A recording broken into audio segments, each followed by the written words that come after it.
Maqaa Abbaa, Ilma, Hafuura Qulqulluu, Waaqa tokkoo, Ameen. Hordoftoota keenya karaa gola ididaa yuutuubiidhaa biyya keessa akkasuma biyya alaa taa'uudhaatiin kanneen nu daawwataa jirtan bakka jirtan lafa jirtan hundattuu nageenyi Waaqayyoo isiniif haa baay'atu. Akkam jirtu akkamiin sa'a kana geessanii Waaqayyo Waaqni keenya sa'a kana yeroo kana nu kennee akka nuti isa galateeffannuudhaaf kan nu ayyame. Maqaa Waaqayyo keenyaa kan galateeffameetiif kan ulfaate nuuf haa ta'u. Waa'ee fannifamuu Kiristoos dubbachuun warra karaa badiisaa irra jiraniif gowwummaadha. Warra karaa fayyinaa irra jiruuf garuu inni humna Waaqayyooti. Akka eeyyama Waaqayyoo ta'ee daqiiqaa muraasaatiif waa'ee fannoodhaa dhiyeenya akkuma isin argitan yeroo darbe keessaa sooshaal miidiyaa irra naannaatiin kan ture waa'ee fannoo gadi galagalee waa muraasaa wajjiniin ilaalla. Aga xumuraatti nu wajjin tura. Kan isin daawwataa jirtan gola ididaa yuutuubiiti. Ididaa yuutuub barnoota mana amantaa Ortodoksii Tawaahidoo akkasuma faaruleef dhimmoota ijoo ta'an kan isiniif dhiyeessudha. An qopheessaa qophii kanaa barsaa qixxeessaa yaadataati. Isinis hanga xumuraatti akka nu hordoftan kanneen maatii keenya hin ta'in jirtan maatii ta'uudhaatiin qophiilee karaa gola ididaa yuutuubiidhaatiin darbu akka hordoftan warroonni maatii taatan hiriyoota keessaniidhaaf ergaa kana barumsa kana akka gumaachitan kabajaan isin gaafadha. Egaan xiyyeeffannaan keenyaa isa fannifame irratti ta'us fannoon kiristaanotaaf hiikaa guddaa akka inni qabu hubachuun barbaachisaadha. Xiyyeeffannaa kan nuti goonu fannoo irratti isa fannifamee jiru. Isa fannoo irratti fannifamee dhiiga isaa dhangalaasuudhaatiin birmadduu isa nu baase. Dhiiga isaa qulqulluu dhangalaasuudhaatiin foon isaa kabajamaa muree du'a jalaatii isa nu baase. Dukkanaa gara ifaatti, bitaa gara mirgaatti isa nu deebise. Si'oolii gara gannataatti kan nu dabarse. Kiristoos ilma Waaqayyoo, ilma durbee Maariyaam irratti xiyyeeffannoo taasisuun gaariidha. Haa ta'uutii fannoon kiristaanotaaf hiikaa guddaa akka inni qabu kiristaanonni kamiyyuu kan beekanidha. Fannoon garagalfamee mallattoo seenaa dheeraa qabuu fi keessumaa yeroo ammaa kana keessatti ammoo hiikaa adda addaa kan inni qabu baay'een keenya ni beekna.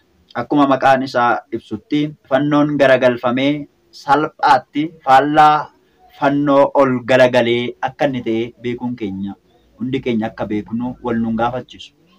Fannoon inni gadi galee garagalee fannoo isa ol galagaleen faallaa isaa akka inni ta'e faallaa walii akka isaan ta'an. Namni fannoo sirrii irratti fannifame mataan isaa yeroo inni ol galagalu namni fannoo gadi galagalfame irratti fannifame immoo mataan isaa gadi galagalaa jecha. Hiikaa akkasiiti kan inni qabu.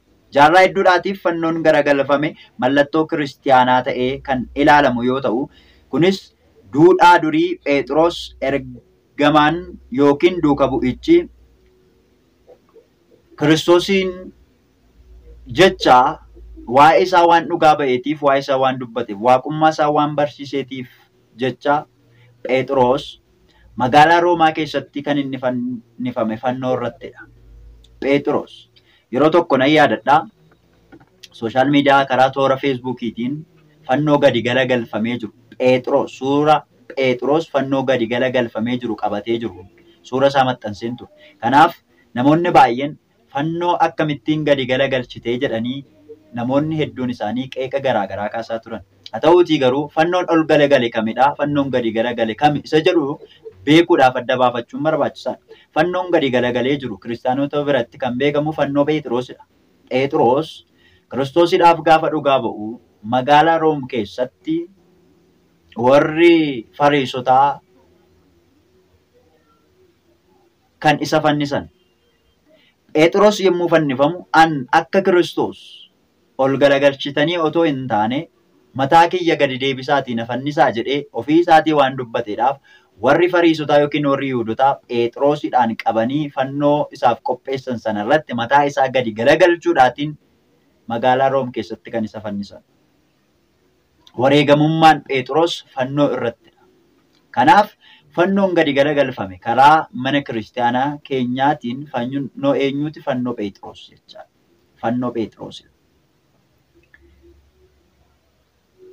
Haa ta'uutii mana kiristaanaa keenya keessatti egaa fannoon galagalfame kun hiikkaa garaagaraati kan inni qabu jechaadha. Hiikkaa garaagaraa qaba. Jaarrota hedduudhaatiif yookiis akka mana kiristaanaa keenyaatti fannoo gadi galagalee jiru kan Phexros irratti fannifame kan ittiin yaadannudha jechaadha. Kan ittiin isa yaadannudha. Kiristaanota biratti kan beekame kanadha.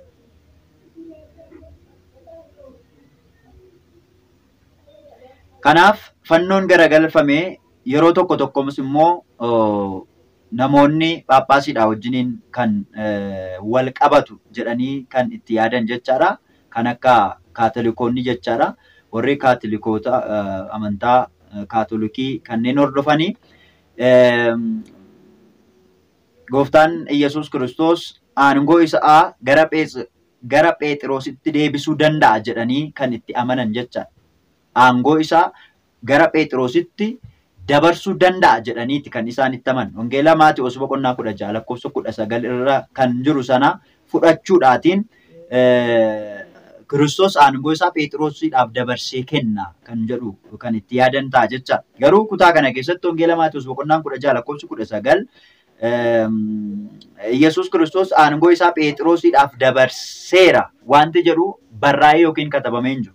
Jaarraa illuminaantotaa addunyaa kana bitaa jiran kana keessatti garuu fannoon garagalfamee akka mallattoo warra Waaqayyoon hin amanne mormitoota Kiristoositti waan baramedha jecha.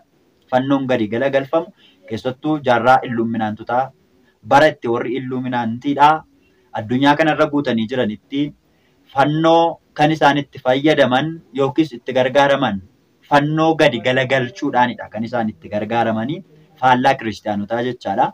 Gadi galagalchuudhaatiin akka isaan itti gargaaraman hedduun keenyallee ni beekna jechaadha. Fannoon garagalfame fiilmiiwwan garaagaraa irratti galagalchanii kan isaan itti hojjetan keessatti egaa mallattoo sochii jinniiwwan garaagaraa kan irratti mul'atu kabaja seexanaatiif akka mul'atu kan itti dalagan yookiis kan itti hojjetanidha jechaadha. Fannoo gadi galagalchuudhaatiin jinniiwwan suura jinnii garaagaraa irratti kaasuudhaatiin kanneen isaan ittiin fayyadaman jechaadha. Mallattoon fannoo gadi galagalfame kun egaa fiilmiyoota garaagaraa gubbaa irratti akka warri illuminaantiidhaa hojjetan bakkoota garaagaraatti ni ka'a jechaadha yookiin ni argama.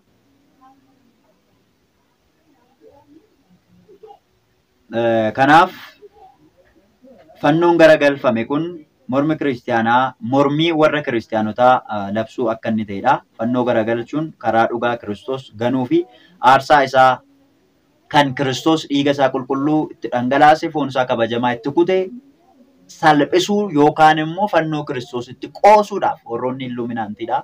Hojii yookiis kaayyoo isaanii godhatanii kan isaan akka isaan irratti hojjetaatti jiran kiristaanonni kana beekuun irra jiraata. Keessumattuu immoo addunyaa kana irratti egaa warroonni illuminaantii wantoota kanaan dura kaasetan turre wantoonni ilmaan namaatti fayyadaman sanaan wal qabatee uffannaa kophee garaagaraa irratti illee mallattoo fannoo kaasuudhaatiin keessattuu kophee kaawwannu jala isaa irratti mallattoo fannoodhaa kaasuudhaatiin akka namni fannoo irra deemu jechaadha. Jibbiinsa fannoodhaaf qabu illuminaantiin akka inni ibsaatti jiru uffata garaagaraa irratti illee akkasuma galagalcheeti kan kaasaatti jiru jechaadha. Gama seenaa Itoophiyaatiin egaa yoo ilaalle illuminaantonni jaarraa dheeraa fuula duraa karaa Ortodoksii warra kaabaa Itoophiyaa seenuudhaatiin gaanfa Afrikaa irratti hojii gurguddaa akka isaan hojjetan jechaadha. Har'as immoo akka isaan hojjechaatti jiran beekuun barbaachisaadha. Fannoon gadi garagalfamee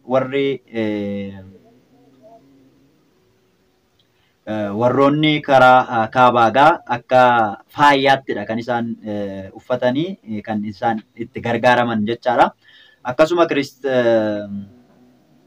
Kiristoositti amanneerraa utuma jedhanii duudhaa illuminaantotaa kana akka eenyummaa isaaniitti kanneen ilaalan har'allee utuu uffatanii sooshaal miidiyaa garaagaraa irratti ni agartu jechaadha. Warroota tuma Kiristoositti amananii jiranii garuu uffati isaan uffatan faallaa sana akka inni ta'e uffachuu qofaas otoo hin taane fannoo faallaa uffatanii waa'ee fannoo kanneen lallabuu barbaadan illee ni jiru. Kan isaan lallaban waa'ee fannooti. Garuu kan isaan uffatan immoo fannoodhaan faallaa kan ta'etti kan gargaaramu jechaadha. Kanaafiyyuu hiikni fannoo garagalfamee maalidha? Fannoon garagalfame maali kan jedhu hubachuun baay'ee gaariidha. Fannoon garagalfame egaa mallattoo farra warra kiristiyaanaa akka ta'an beekuun barbaachisaadha. Addunyaa keenya isa kufe keessatti qulqullummaadhaan yeroo baay'ee kan itti qoosamu yoo ta'u, wanti gaariidhaa fi qulqulluu ta'e Waaqayyo bara kanaatiin lammaffaa Qorontos 4:4 irratti kan barreeffamee jiru jechaadha. Kanaaf fannoon fakkeenya Kiristoos garagalfamee mallattoo seexanaa ta'a jechaadha. Mallattoo seexanaati. Inni qajeelaan kan Kiristoos irratti fannifamedha. Warri jibba isaa qaban, jibba fannoo sanaa kan qaban, ijoollee seexanaa kan ta'an, kaayyoo seexanaa warroonni hordofan fannoo Kiristoosiin garagalchuudhaatiin kan itti fayyadamanidha jechaadha. Egaa seenaadhaan alattis egaa agarsiiftuu macaafa qulqulluu kan hin qabne fannoon Phexros nuti itti amannu egaa hin jiru. Fannoo Phexrositti otoo hin taane kan nuti itti amannu fannoo Kiristoos akka inni ta'e beekuun barbaachisaadha. Kanaaf egaa kiristaanota ittiin wal dha'uudhaan fakkeessuudhaatiin waan kitaabarra jiru fakkeessuudhaatiin fakkeenyaaf fannoon Kiristoos gadi galagalee waan jiruutiif fannoo Phexrosiin fakkeessuudhaatiin fannoo Kiristoosiin yeroo itti garagalchanii sooshaal miidiyaa irratti egaa suura garaagaraa uffannaa kophee wantoota garaagaraa irratti egaa ni agarra. Hiikni fannoo inni sirriin kiristaanotaaf maalidha? Warra kiristaanota ta'aniidhaaf maalidha kan jedhu hubachuun barbaachisaadha. Fannoon egaa dhaabbataadhaaf akkasuma qajeelaadhaatiin fannoon bifa ida'uu kan fakkaatuun wal irra qaxxaamuree kan jirudha fannoon jechaadha. Fannoo sirriini. Gooftaan keenya Yesuus kan inni irratti fannifame jechaadha. Akkuma kadhannaa amantaa irratti yeroo kadhannaan taasifamu kadhannaa yeroo hundaa kadhannaa amantaa jedhamu irratti fannoon humna keenyadha. Fannoon irree keenyadha. Fannoon ittiin of jaja keenyadha. Warri fannichaan amannu fannichaan fayyineerra ni fayyinas jechuudhaatiin kadhannaa amantaa irratti akkuma taasifamu jechaadha. Nuyi kiristaanotaaf fannoon humna keenya akka inni ta'e kiristaanni Kiristoositti amanu fannoo Kiristoosiin akka kabaju beekuun baay'ee barbaachisaadha. Egaa waa'ee fannoo wanti baay'een dubbatamuu ni danda'a. Kanaaf fannoon Kiristoos kiristaanotaatiif hiika guddaa akka inni qabu jechaadha. Eenyu iyyuu faallaa Kiristoosiin dhaabbatee Kiristoosiin nutti lallabuudhaatiif egaa namni kamiyyuu onnee isaa hin qabu, humna isaas hin qabu jechaadha. Nutis immoo hin dhageenyu. Faallaa Kiristoosiin ta'anii waa'ee fannoodhaa kan nutti dubbatan. Faallaa Kiristoosiin ta'anii waa'ee fannoo nu barsiisuu kan barbaadan jechaadha. Kanaafiyyuu waa'ee fannifamuu Kiristoosiin dubbachuun warroota karaa badiisaa irra jiraniif gowwummaadhaan warra karaa fayyinaa irra jirruuf garuu inni humna Waaqayyooti jedhee qulqulluun Phaawulos saba warra Qorontosiif ergaa isaa gaafa barreessu isa jalqabaa boqonnaa 1:18 gubbaa irratti akkuma inni barreesse fannoon nuyi kiristaanotaaf humna keenyadha, ittiin of jaja keenyadha, ittiin kan dhaadannudha jechaadha. Fannoon kan nuti ittiin fayyinedha. Seexanni kan ittiin mo'ame Kiristoositti warri amanan immoo kan isaan ittiin mo'anidha. Kanaaf humna keenya jechaadha. Isaan mo'anna, isaan injifanna. Seexanni humna fannoodhaan danda'u, fannoo hin danda'u. Kanaafidha mallattoo fannootiin qaama keenya kan nuti mallatteessinu seexana ofirraa ari'uudhaatiif jechaadha. Seexana ofirraa ari'uudhaatiin humna fannoodhaatiin soorata soorannullee kan nuti ittiin eebbisnu seexanni waan hin dandeenyeef. Maaliif kan inni itti mo'ame fannoo sana irratti isa fannifame Kiristoosiin waan ta'eedhaati. Fannoo irratti immoo dhiiga Kiristoostu dhangala'e. Foonsaa kabajamaatu irratti cite. Kanaaf fannoon maal qaba? Humna qaba. Fannoon isaa humna qaba.